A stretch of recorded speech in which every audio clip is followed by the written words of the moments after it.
प्रदेश के मुख्यमंत्री श्री विष्णुदेव साय देश में 76वें गणतंत्र दिवस के अवसर पर हमारे प्रदेश के मुख्यमंत्री श्री विष्णुदेव साय अंबिकापुर जिले में जो है राष्ट्रीय ध्वज को संबोधित किए हैं और इस अवसर पर प्रदेशवासियों को भी गणतंत्र दिवस की हार्दिक शुभकामनाएं दिए हैं। साथ ही प्रदेश में अधिकतर जो योजनाएं संचालित हो चुकी है उनके कार्यकाल में उन सभी योजनाओं के बारे में उन्होंने हमें बताया है। हमारे चैनल की ओर से भी आप सभी को गणतंत्र दिवस की हार्दिक शुभकामनाएं। चलिए सुनते हैं प्रदेश के मुख्यमंत्री श्री विष्णुदेव साय जी के भाषण को कि उन्होंने प्रदेश में विकास के बारे में बताया है हमें और कौन कौन सी योजनाएं संचालित हैं। संविधान को के बूते लोकतांत्रिक राष्ट्र के रूप में भारत अविचल खड़ा ही नहीं है, अपितु निरंतर तरक्की के नए शिखरों को छू रहा है।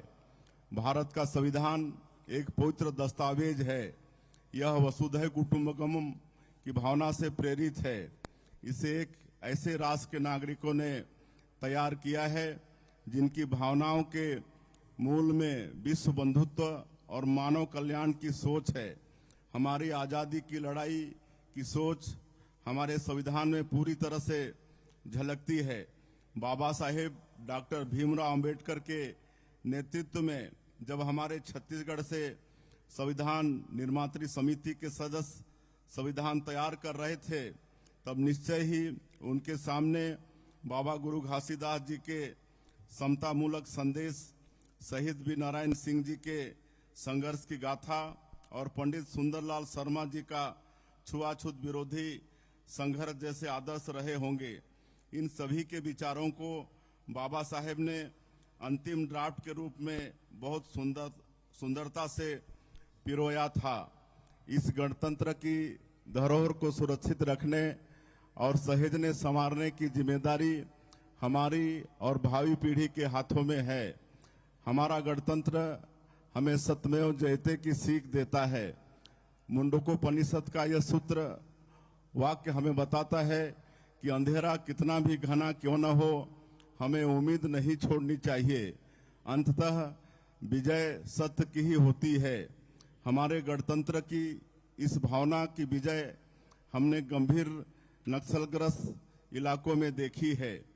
इन इलाकों में माओवाद ने अपनी हिंसक विचारधारा से न केवल आम आदमी के जीवन को नरक बना दिया था, अपितु भारत के गणतंत्र को चुनौती देने के लिए गणतंत्र खड़े करने की योजना बनाकर काम कर रहे थे।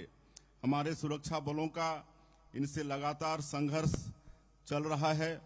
यशस्वी प्रधानमंत्री श्री नरेंद्र मोदी जी के नेतृत्व में नई रणनीति बनाकर हमने माओवाद के कैंसर को नष्ट करने का काम किया है।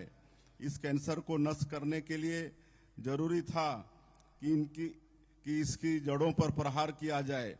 हमारे जवानों ने माओवादियों के सबसे सुरक्षित पनाहगाहों में हमला किया। इसके नतीजे बहुत अच्छे रहे। एक साल के भीतर ही हमने माओवादी काम इतने व्यवस्थित तरीके से हुआ कि छत्तीसगढ़ में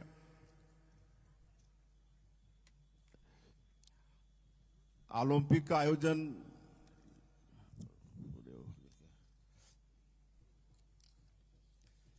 माओवादियों के डर के 260 से अधिक आतंकवादियों को मार गिराया। अंधेरी सुरंग खुल गई। जो रोशनी फूटी है उससे बस्तर में विकास का उजाला फैला है।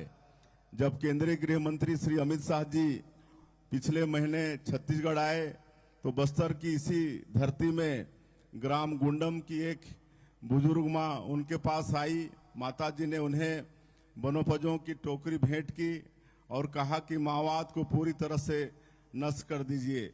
जब सरकार का इरादा, जवानों का हौसला और जनता का संकल्प मिल जाता है तो कोई भी हिंसक विचारधारा नहीं टिक सकती। बस्तर में माओवाद अब अंतिम सांसें गिन रहा है। शीघ्र ही बस्तर पूरी तरह से नक्सल आतंक से मुक्त हो जाएगा। आतंक से मुक्ति के साथ ही बस्तर में नक्सल प्रभावित रहे क्षेत्रों में विकास की राह खुल गई है। इसका माध्यम हमारी सरकार द्वारा चलाई जा रही नियत नेलानार योजना बनी है। अरसे बाद स्कूलों में घंटियां गूंजी, पानी बिजली का पुख्ता इंतजाम सुनिश्चित हुआ, आधार कार्ड बने और आयुष्मान कार्ड भी बन गए। बस्तर अब उमंग से भरा हुआ है। हमने यहाँ बस्तर ओलंपिक का आयोजन किया। पूरे बस्तर से 1,65,000 लोगों ने हिस्सा लिया। इनमें नक्सल हिंसा से प्रभावित परिजन भी थे, आत्मसमर्पित नक्सली भी थे और नक्सल हिंसा में अपने अंग गंवा चुके दिव्यांगजन भी थे। खेलों के इस महाकुंभ में खिलाड़ियों का उत्साह देखते ही बन रहा था। हम सबके लिए यह बहुत भावुक क्षण था। बस्तर ओलंपिक नए बस्तर की पहचान बन गया। किसान परिवार से आने वाले लोगों ने खेती का वो वक्त भी देखा है जब कड़ी मेहनत से धान उपजाने के बाद मंडियों में किसान भाई धान लेकर जाते थे तो औने पौने में धान बेचकर आना पड़ता था। बहुत मुश्किल से परिवार चलता था। खरीफ फसल के बाद उनके पास दूसरे राज्यों में जाकर मजदूरी करने के अलावा कोई विकल्प नहीं बचता था। श्रद्धेय अटल जी ने छत्तीसगढ़ राज्य का निर्माण किया तो धान की खरीदी की व्यवस्था भी आरंभ हुई। धान के कटोरे में कोई भी भूखा न सोए, इसके लिए मुख्यमंत्री खाद्यान्न सहायता योजना भी आरंभ हुई। यह काम इतने व्यवस्थित तरीके से हुआ कि छत्तीसगढ़ देश में खाद्य सुरक्षा का मॉडल राज्य बन गया। मुझे याद आता है कि छत्तीसगढ़ बनने के बाद शुरुआती दौर में धान खरीदी लगभग 4.63 लाख मीट्रिक टन के आसपास हुई। पिछली बार यह आंकड़ा 145 लाख मीट्रिक टन को छू गया। यह इसलिए हुआ कि हमारी सरकार किसान भाइयों को धान का सबसे अच्छा मूल्य दे रही है। हमने किसान भाइयों से 3100 रुपये प्रति क्विंटल तथा 21 क्विंटल प्रति एकड़ में धान खरीदा। किसानों से किए गए वायदे के अनुरूप हमने 13 लाख किसानों को 2 साल का बकाया बोनस भी दिया। इन सबके चलते पिछले सत्र में हमने किसान भाइयों के खाते में 49,000 करोड़ रुपए अंतरित किए। लगभग 2.5 माह से राज्य में तेजी से धान खरीदी चल रही है। किसानों के खाते में हम लगातार समर्थन मूल्य की राशि दे रहे हैं। प्रति एकड़ अंतर की राशि 800 रुपये हमारी सरकार के द्वारा आदान सहायता के रूप में एकमुश्त फरवरी माह में किसान भाइयों के खाते में भेजने का निर्णय लिया गया है। इसके साथ ही प्रदेश में भूमिहीन कृषि मजदूरों के लिए हमने दीनदयाल उपाध्याय भूमिहीन कृषि मजदूर कल्याण योजना का शुभारंभ भी किया है।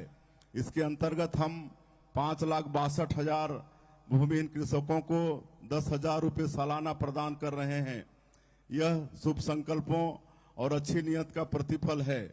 छत्तीसगढ़ के किसान आज बेहद खुशहाल हैं, पलायन रुका है और किसान खेती में निवेश कर रहे हैं क्योंकि उन्हें खेती से अच्छी आय मिल रही है।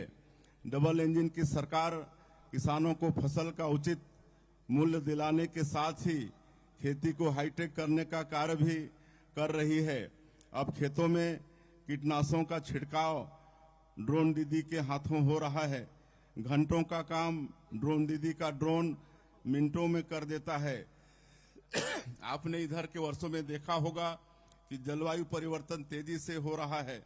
कभी मानसून विलंब से आता है तो कभी असमय बारिश हो जाती है। इस बड़े संकट से निपटने के लिए पुख्ता तैयारी भी हमने की है।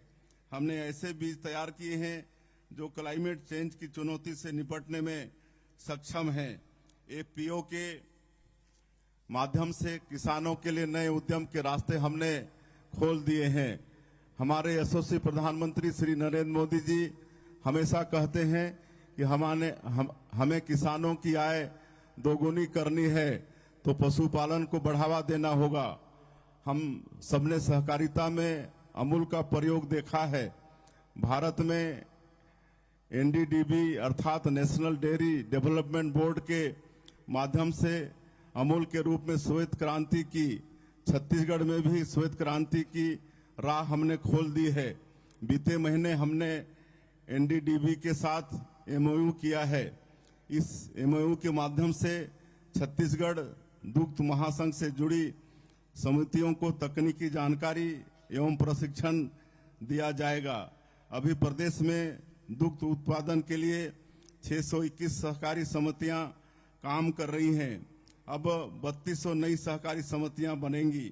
इस एमओयू के पश्चात 1.25 लाख से अधिक किसान दूध उत्पादक समितियों से तो जुड़ेंगे ही। इसका सबसे बड़ा लाभ यह होगा कि हमारे बच्चों के भोजन में दूध के रूप में प्रोटीन अधिक मात्रा में शामिल होगा। हमारी सरकार पंडित दीनदयाल उपाध्याय के अंत्योदय के आदर्शों के अनुरूप नागरिकों की आजीविका बढ़ाने के लिए प्रतिबद्ध है। हमारी धरती रत्नगर्भा है। खनिज संपदा के मामले में छत्तीसगढ़ अतुलनीय है। कोयले और लोहे के उत्पादन में हम देश में दूसरे स्थान पर हैं। देश के बॉक्साइट भंडार का 20% हमारे यहाँ है। सारी दुनिया इलेक्ट्रिक गाड़ियों को अपना रही है और भारत भी इसमें पीछे नहीं है। इलेक्ट्रिक वाहनों की बैटरी के लिए लिथियम की जरूरत होती है और इसके भंडार हमारे कोरबा, सुकमा और बस्तर जिले में है। इन खनिज संसाधनों का दोहन राज्य के आर्थिक विकास के लिए हो, इस जरूरत को पूरा करने हमारी सरकार ने ऐतिहासिक काम किया है। आज छत्तीसगढ़ में कहीं भी चले जाइए, शानदार चौड़ी सड़कें, फ्लाईओवर से आपका स्वागत होगा। रांची, हैदराबाद और विशाखापट्टनम जैसे शहरों से छत्तीसगढ़ को जोड़ने वाले एक्सप्रेसवे का काम पूरा हो जाएगा तो यह कनेक्टिविटी अभूतपूर्व स्तर तक पहुंच जाएगी। केंद्र सरकार ने हमारे राज्य में सड़क अधोसंरचना को बेहतर करने के लिए 20,000 करोड़ रुपए के कार्यों की घोषणा भी की है। बिजली उत्पादन के मामले में छत्तीसगढ़ सरप्लस स्टेट है। ये सारी बातें छत्तीसगढ़ में निवेश की संभावनाओं को बेहद आकर्षक बनाती हैं। इतने बेहतर वातावरण में यदि निवेश के इच्छुक उद्यमों को अनुदान सहित अनेक सुविधाएं मिले तो उनके लिए यह सोने पर सुहागा है। हमारी नई उद्योग नीति ने यही कार्य किया है। ईज ऑफ डूइंग बिजनेस अंतर्गत जरूरी सुधार किए गए हैं। सिंगल विंडो 2.0 से एनओसी की दिक्कत बिल्कुल दूर हो गई है। हमारा फोकस यह है कि स्थानीय लोगों को अधिकतम संख्या में रोजगार मिल सके। 1000 से अधिक स्थानीय लोगों को रोजगार देने वाले उद्यमों के लिए हम विशेष अनुदान दे रहे हैं। नई औद्योगिक नीति में हमने इस बात का पूरा ख्याल रखा है कि ऐसे उद्योगों को प्रोत्साहन दें जिनके लिए छत्तीसगढ़ की विशेषताओं के अनुरूप आगे बढ़ने की भरपूर संभावनाएं हों।